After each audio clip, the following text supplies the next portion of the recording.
Hello everyone and welcome to my channel. Today we'll look at another horrific instance with you. The fear of snakes is possibly the most pervasive phobia on the planet, and it is reasonable. Some snakes are poisonous, therefore fearing them is simply an inherent survival reflex in our minds. However, characterizing snakes only as predators is unfair. They are also amazing creatures with astounding talents and appearances, capable of eliciting a wide spectrum of emotions while leaving no one uninterested. Today's story is about a rare snake that unexpectedly attacked its owner and killed him. Ben Rennick was only 29 years old when he was discovered dead at his renowned snake breeding facility. Benjamin Blue Birch Rennick was born in August 1987 in Missouri. He grew up in the countryside with his family. Ben had an elder brother, Sam, with whom he was quite close. In 1989, the Rennicks relocated to a lovely farmhouse. The boys spent a lot of time outside, and Ben developed a fascination in snakes. A terrible incident in September 1992 set off a chain of unfortunate events. The family was gone when a gas leak caused an explosion in their magnificent home. The Rennicks were compelled to relocate into a caravan. After a while, Ben's mother, Kim, was diagnosed with stage 4 breast cancer. Despite these obstacles, the family persevered. They were incredibly close and constantly helped one another in any situation. In 2002, after recovering from earlier tragedies, they relocated to a new home with a dedicated room for Ben's snakes. Kim died in 2009, following a long fight with illness. Before she died, she had her sons vow to care for the property and pass it down to their children. Ben's passion for snakes grew over time, and he started Rennick Reptiles, which quickly became well known. This allowed him to sell snakes all over the world, including the United Kingdom and Japan. Breeding snakes became the purpose of his life. He was considered as an excellent breeder who was dedicated to his business and cared more about the snakes than the money. The reptile farm cultivated a diverse range of reptilian subspecies, including both common and unusual species. Ben's reptiles were immensely valuable. Only a part of his python collection was worth at more than $1 million. However, Ben felt lonely and had always wanted to create a family. So at a party in 2010, he met a woman named Lindley. Their love evolved quickly, and within weeks, Ben introduced his girlfriend to his brother Sam and Sam's fiancée Eli. Eli and Lindley both had sons from prior relationships, so they immediately discovered common ground and became friends. Lindley quickly became a member of the Rennick family, and they began living together. She helped Ben at the snake breeding farm. Even before they married, they were in love and lived as a family. Lindley's daughter Amelia was born in March 2012.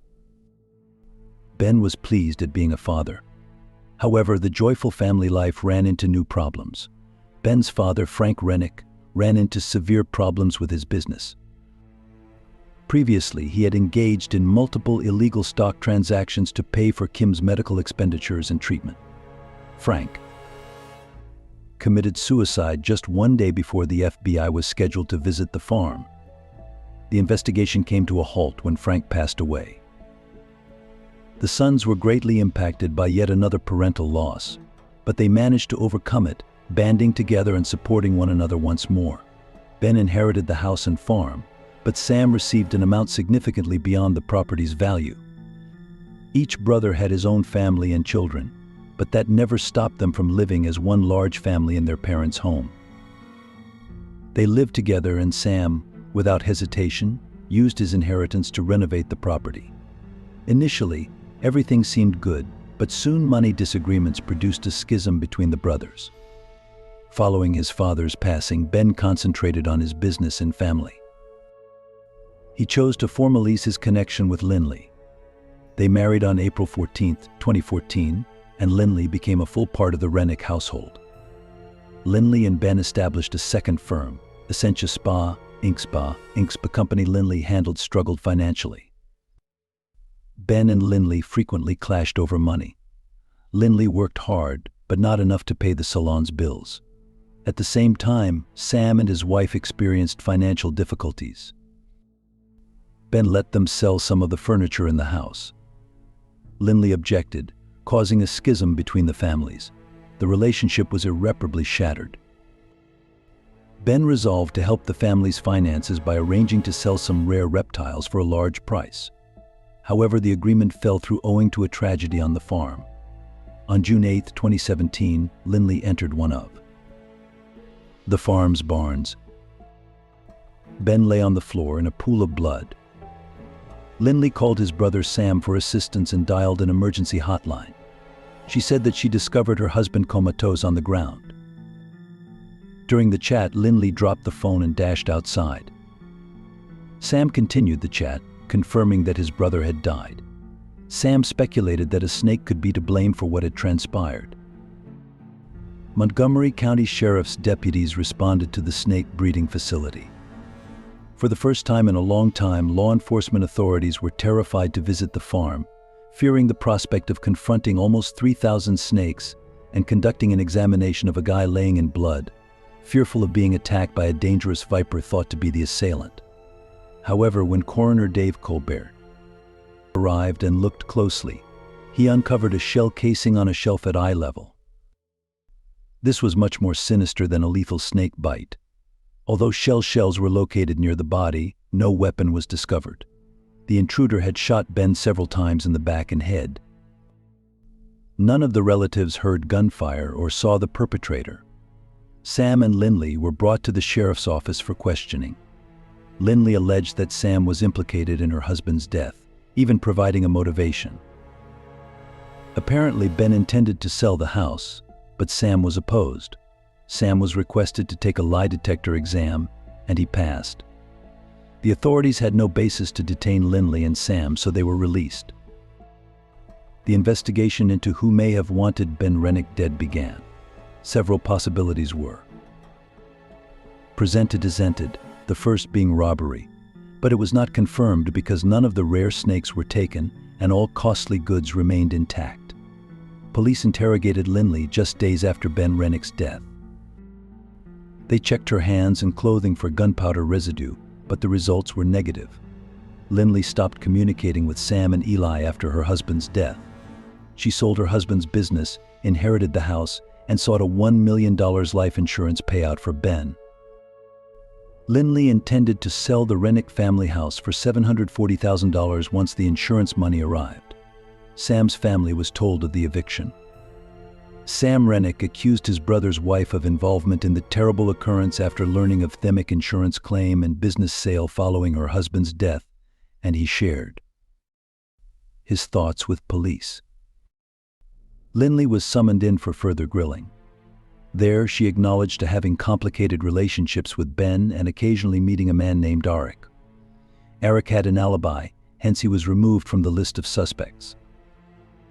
Lindley's disclosures were shocking. She was found to be unfaithful to Ben with at least 2 separate men 3 years after their marriage was formally registered. Messages between the couple revealed that Ben suspected his wife of infidelity, which had damaged their relationship recently. The Missouri State Highway Patrol administered a polygraph test to Lindley on October 5, 2017, and informed her that she failed. Despite the lack of substantial evidence linking her to the crime, she was released. Nonetheless, the inquiry into Ben Rennick case has delayed but not stopped. Investigators later discovered that Lindley attempted to kill Ben Rennick a month before his death. She made up a story about Ben being a nasty tyrant who oppressed her daily and even physically assaulted her. She told a co-worker at the spa salon about her situation in order to get support and help. They planned to end Ben's life by administering a lethal protein smoothie packed with 15 Percocet pills. Unaware, Ben drank it. He became seriously unwell during that time but lived, oblivious to the fact that he was poisoned. Lindley Rennick was questioned by investigators 6 times in all. Additional support in the investigation arrived unexpectedly. On January 14, 2020, evidence from a state jail emerged, including a witness claiming knowledge of Ben Rennick's death. Brandon Blackwell testified. He informed Missouri State Highway Patrol detectives that Lindley had shot Ben and collaborated with her ex-boyfriend. Brandon stated that he dated Lindley when she was married to Ben. They had a child together 1.5 years after Ben died, however they split up in 2019. Brandon claimed Lindley confessed the act to him. She had planned with her spa salon co-worker Ashley Shaw and another ex-boyfriend, Michael Humphrey. Years after Ben's death, Lindley Rennick and her former boyfriend Michael Humphrey were arrested. However, after their arrest, Lindley and Humphrey pointed fingers at one another. So who actually pulled the trigger? Michael's testimony states that on the day of the occurrence, he traveled to the farm with Lindley, who asked him to act as a buyer. He put on gloves and intended to shoot Ben, but he was unable to do so. Lindley eventually grabbed the gun and shot her husband herself. The investigation into Ben Rennick's death lasted 3 years. On January 16, 2020, arrest warrants were obtained for Lindley Rennick, Michael Humphrey, and Ashley Shaw. Ashley was offered immunity in exchange for her assistance, so she testified against her boss. The former spa salon employee revealed that Lindley had complained about her spouse and persuaded her to help with a scheme. She said Ben was continually insulting, degrading, and physically abusing her. Lindley resolved to eliminate Ben, fearing that a divorce would result in Ben gaining custody of her children. They planned to poison him with a fatal mixture. During the interrogation, Lindley and Michael blamed each other for Ben's death. Michael Humphrey was scheduled to stand trial in Audrain County in October 2021. His lawyers thought that exposing the murder weapon would result in a second-degree murder indictment. Despite having the gun, there was no definitive DNA evidence found on it. To reduce his sentence, Michael Humphrey negotiated a bargain with the prosecution, exposing the location of the murder weapon. His cooperation resulted in a life sentence on a lesser charge of second-degree murder, with no defense throughout the trial. On January 3, 2021, Michael Humphrey was sentenced to life in prison with the chance of parole. The trial of Lindley Rennick started on December 6, 2021. On June 8, 2017, she was charged with Ben Rennick's death at his snake breeding business in New Florence. According to court documents, the scheme to destroy Ben Rennick's life began in Lindley's spa salon. The probable cause statement stated that Ben was aware of Lindley's financial difficulties, and Lindley was afraid Ben would take her children away, prompting her to create a story of domestic abuse. The first attempt to kill Ben Rennick used a protein smoothie laced with drugs. Search warrants for Ben and Lindley Rennick's Facebook pages corroborated the protein shake tale and Ben's knowledge of Lindley's financial problems. The court hearing detailed the events of the day Ben Rennick was killed, using cross-examination to fully reconstruct the sequence of events. On the day of the incident, Michael Humphrey picked up Lindley from the spa salon, while Shaw exchanged text messages from Lindley's phone inside the spa, concealing their true whereabouts and misdirecting the investigation. According to court filings, Humphrey wanted to end Ben's life but urged Lindley to do so. Humphrey retrieved the majority of the casings after shooting rounds, however he missed several due to his haste. He also disposed of Lindley Rennick's clothing when she returned to the spa and took a shower, which helped prevent the detection of gunpowder residue on her hands and clothes on the day of the incident. Lindley Rennick's defense attorney, Catherine Berger, invited her to reveal her personal and family history, massage therapy education, relationship with ex-boyfriend Michael Humphrey, employment history, and the events leading up to her marriage to Ben Rennick, portraying the suspect as a victim of domestic abuse. However, no evidence of such assault was discovered, undercutting the defense theory.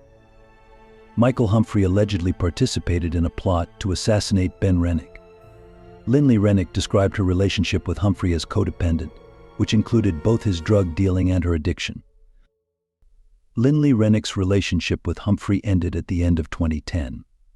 According to prior witness accounts, she reconnected with him about a month before Ben Rennick died. Lindley Rennick refuted the prosecution's charges about supposed plans to terminate Ben Rennick's life, including an alleged failed effort to poison Ben with a narcotic-laced protein drink. The couple was having both financial and marital issues. The spa center was failing, and contractual agreements for selling snakes had failed to produce financial results. Lindley admitted in court to having extramarital encounters with several men, for which she showed tremendous regret.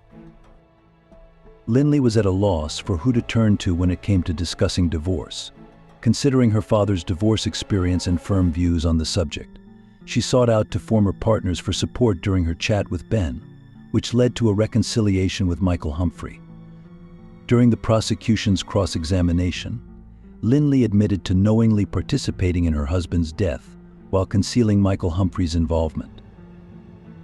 Lindley feared him and was concerned about his mood when she brought up the subject of divorce on June 8, 2017, due to marital troubles such as arguments, alleged physical and sexual abuse by Ben, and the stress involved with his snake breeding company. Hence, she took Michael Humphrey to the property that day. She maintained that her presence at the farm was not to end her husband's life, but to seek a divorce. Lindley stated that she stole some trash from Ben to dispose of. Then she entered the nursery and observed Humphrey and Ben finish washing their hands. Lindley described not being able to hear their talk and focusing on how to tell Ben she wanted a divorce. Lindley's voice quivered as she described watching Humphrey draw a revolver and shoot her husband. I shouted and went outdoors. Then I heard some more shots. When Lindley returned to the snake breeding facility and saw Ben's dead, she contacted Ben's brother Sam, who arrived. Everything went numb, and I remember just staring at the trees and Michael as he ran up to me and pushed me towards the car, Lindley told the court. Lindley expressed regret for not telling the police that she had been at the breeding facility earlier with Michael Humphrey and not sharing her version of events. They checked for a pulse and whether Ben was breathing, thinking he might still be alive. Lindley was suspected in her husband's death, and the life insurance policy Ben Rennick had taken out years earlier could result in a payout of $1 million. After his father died, Ben Rennick and his children inherited his father's holdings, and Lindley relinquished her claim to the money. Lindley confessed to seeking support, so she shared her version of events with her then-boyfriend Brandon Blackwell, but that relationship ended as soon as Lindley had Brandon's child. Nonetheless, Lindley received the money she had donated to the trust, as well as a scholarship for her daughter. Lindley Rennick's defense team did not request a new trial after the final decision, and no appeals were filed against her conviction. During the court hearing, Lindley expressed her sorrow for her dishonesty. Lindley Rennick filed a defamation lawsuit against Blackwell, claiming his statements about her involvement in her husband's death were false. During cross-examination, prosecutor Kevin Zellner questioned Lindley Rennick's testimony, asking why she did not check on her husband after hearing gunshots, why she did not call 911, why she sent friendly messages to him and Humphrey after the shooting, and why she continued to lie even as emergency responders got involved. Lindley Rennick broke down during the sentencing for second-degree murder and armed criminal action. During her testimony, Zellner portrayed her as a mastermind, albeit a clumsy one, and accused her of being cruel enough to accuse Ben's brother. Lindley Rennick, 33, was sentenced to 13 years in prison for murder and an additional 3 years for armed criminal action after being found guilty of second-degree murder on December 9, 2021, while refusing to confess her guilt. In January, Judge Kevin Crane imposed a 16-year sentence, which infuriated Sam and other Ben's relatives, who believed Michael and Lindley deserved life in jail because they were just as culpable as the other co-conspirators. Ben Rennick was a hopeful young guy with a promising future, and Sam Rennick's dying remarks indicated profound sadness. He was astounded that a Missourian's life could be worth only 13 years. Ben Rennick, a well-known snake breeder, is remembered for creating a new snake species named after him. Despite the fact that he and Sam were unable to repair their relationship as a result of one woman's acts, the great snake breeder's legacy lives on. Ben Rennick's death shook the reptile world, and they wanted to help, so they collected and gave money to support his family. Ben's expensive snakes were dispersed and sold to various reptile experts and enthusiasts, while the primary snake in Ben's life was sentenced to 13 years. And we may never know who actually pulled the triggers this account is riddled with lies from. The most disgusting and despicable snake Lindley Rennick.